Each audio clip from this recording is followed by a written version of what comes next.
দাদা কেস করবে, আমরা কাউন্টার কেস করবো, ঠিক আছে? দরকার পড়লে আমরা অ্যারেস্ট করবো।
हेलो, कहाँ है तू?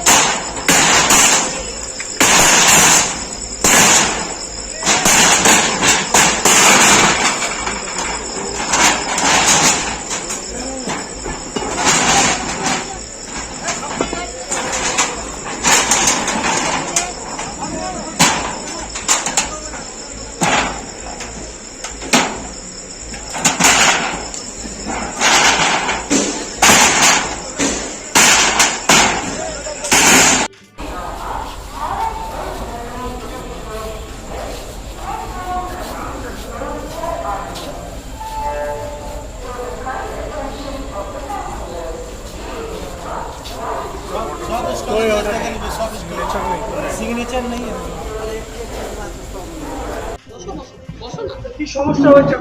সমস্যা হচ্ছে এখানে অনেকগুলো ক্যাটারিং স্টল আছে। এরা হচ্ছে লাইসেন্স ভেন্ডার। এরা লাইসেন্স ভেন্ডারের বাবারা লাইসেন্স ভেন্ডার ছিল 50-60 বছর আগে থেকে। এরা স্টল চালাচ্ছে, হাইকোর্ট অর্ডার দিয়েছে এদেরকে স্টল চালানোর জন্য। রেল এর আগে টেন্ডার করেছিল, টেন্ডার হাইকোর্ট বাতিল করে দিয়েছে। তার সত্ত্বেও রোল প্রত্যেক বছর যখন কোর্ট ছুটি থাকে হাইকোর্ট স্টে অর্ডার থাকা সত্ত্বেও এরকম করে ওরা নোটিশ লাগিয়ে দেয় স্টলে, এদেরকে কোনো কপি দেয় না। এবং 24 ঘন্টার ইয়েতে ওরা বলে যে আমরা এসে ভেঙে দেবো, যদিও নোটিশ 48 ঘন্টার সময় মিনিমাম দিতে হবে, তা ওরা কোনোদিন ফলো করে না। এবং কালকে 1 তারিখে রাত্রেবেলাতে যখন এরা কেউ ছিল না স্টলে নোটিশ লাগিয়েছে। এবং আজকে হাওড়া থেকে ফোর্স এসছে এবং আরপিএফ বর্ধমান আমরা সকালে ডেপুটেশন দিয়েছি, এখন আবার ডেপুটেশন দিয়ে এলাম। উনি বলছেন আরপিএফ ইন্সপেক্টর আমার কাছে কোনো ইনফরমেশন নেই যে এগুলো ভেঙে দেওয়া হবে, অথচ ফোর্স এসে হাজির, ফোর্স এসে সমস্ত স্টলের ছবি তুলছে। এবং ওরা জেসিবি নিয়ে বাইরে দাঁড়িয়ে আছে, রাত 12টা-1টার সময় ওরা এভিকশন ড্রাইভ করে সমস্ত কিছু ক্লিয়ার করে দেবে। এমতো অবস্থায় এদের আর কোনো রকমের সোর্স অফ ইনকাম নেই, এটাই হচ্ছে ওদের রুজি রুটি। এবং এদের ছেলে বউরা আছে, তারা না খেতে পেয়ে মরে যাবে। এবং যেখানে হাইকোর্টের স্টে অর্ডার আছে 23 সাল, 3টে স্টে অর্ডার আছে, লাস্ট স্টে অর্ডার হচ্ছে 23 সালে। স্টে অর্ডার দিয়েছে জাস্টিস কৌশিক চন্দ্র। উনি বলেছেন এখন যতদিন হাইকোর্টে মামলা চলবে কোনো রকম স্টলে হাত দেওয়া যাবে না। তার সত্ত্বেও এক্সিট পোলের রেজাল্ট বেরোনোর পরে রেলের অফিসার, কুত্তা অফিসারগুলো চামচাগিরি করার জন্য সরকারের ওরা এইরকম একটা নোটিশ ইস্যু করেছে। ইস্যু করে বেআইনিভাবে এই ড্রাইভটা রাত্রেবেলা ওরা চালাবে এবং এদেরকে হটিয়ে দেবে। এরা এখানে 50-60 বছর ধরে আছে, বাবারা করে গেছে, এখন এরা করছে। এবং এদের কাছে লাইসেন্স আছে, এদের মধ্যে সবাই লাইসেন্স ভেন্ডার আছে, এমন কেউ নয় যে বাইরে থেকে এসছে।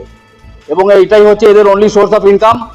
আজকে ফোর্স এখন এখানে সব জড়ো হয়েছে এবং রাত্রেবেলা কোনো অপারেশন করতে পারে না আইনে, রাত্রেবেলা এভিকশন ড্রাইভ করছে, অথচ কোনো নোটিশ এদেরকে হাতে এখনো সই করিয়ে নেয়নি।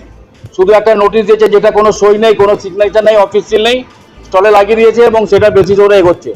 আমরা যখন আরপিএফ কে চেস করলাম এবং আমরা স্টেশন ম্যানেজার কাছে গেলাম, উনি বললেন আমাদের কাছে কোনো ইনফরমেশন নেই, কোনো খবর নেই, কোনো এভিকশন হবে না। তার সত্ত্বেও হাওড়া থেকে ফোর্স এখন পাঞ্জাব মেলে নেমেছে এবং রামপুরহাট থেকে আপনার বোলপুর থেকে ফোর্স আসছে হাওড়া ডিভিশনে। এবং এরা গায়ের জোরে এই জিনিসগুলো স্টলগুলোকে চাইছে উচ্ছেদ করে দিতে, একটা মডেল স্টেশন করবে।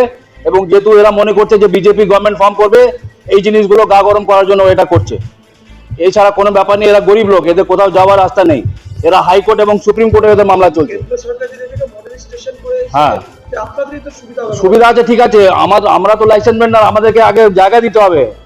আমাদেরকে এটা সুপ্রিম কোর্ট হাইকোর্টের জাজমেন্ট আছে, রিহ্যাবিলিটেশন অফ হকার্স, ওনাদেরকে যদি রাস্তা থেকে উচ্ছেদ করে আগে ওনাদেরকে জায়গা দিতে হবে, তবে উনি উচ্ছেদ করতে পারবেন। আর এরা তো লাইসেন্স ভেন্ডার, এদেরকে জায়গা বুঝিয়ে দেবে, এদেরকে স্টল দেবে, তারপরে উনি যা করবেন করবেন। যেহেতু হাইকোর্টের 3টে স্টে অর্ডার আছে, কন্টেম চলছে অফিসারদের এগেন্স্ট, ওরা গিয়ে ক্ষমা চেয়েছে ওখানে, ক্ষমা চেয়ে তারপরে মামলাটা ওনারা আবার চালু করেছেন। এবং এরকম ওনারা এভিকশন নোটিশ প্রত্যেক বছরই যখন কোর্ট বন্ধ থাকে, ক্রিসমাস ভ্যাকেশন এবং সামার ভ্যাকেশন, এই টাইমে ওনারা বার করে এনাদেরকে ভয় দেখান। ওনারা মনে করেন এরা, এখন আমরা চাইছি এই ড্রাইভটা বন্ধ হোক। আমরা জিআরপি কে এখনই এফআইআর করলাম, আপনাকে প্রায় ইনফরমেশন দিচ্ছি, আপনি এটা বন্ধ করুন, আপনার জুরিসডিকশন এটা হচ্ছে এবং আউট অফ জুরিসডিকশন কোনো কিছু নেই, একটা জাস্ট আপনার কলা পাতা ওগুলো স্টলে লাগিয়ে দিয়েছে শুধু by order. Who is the signing officer, under what authority has been issued, who has issued order, কোনো কিছু নেই ওতে, ঠিক আছে? তো সুতরাং ওই কাগজে বেসিস ওরা কিছু করতে পারে না, যেখানে হাইকোর্টের 3খানা অর্ডার আছে যে এদেরকে তুমি উচ্ছেদ করতে পারবে না। আমার নাম অ্যালেন ফেলিক্স, আমি এনাদের অ্যাডভোকেট হাইকোর্টে এবং সুপ্রিম কোর্টে আমি কেসগুলো দেখছি।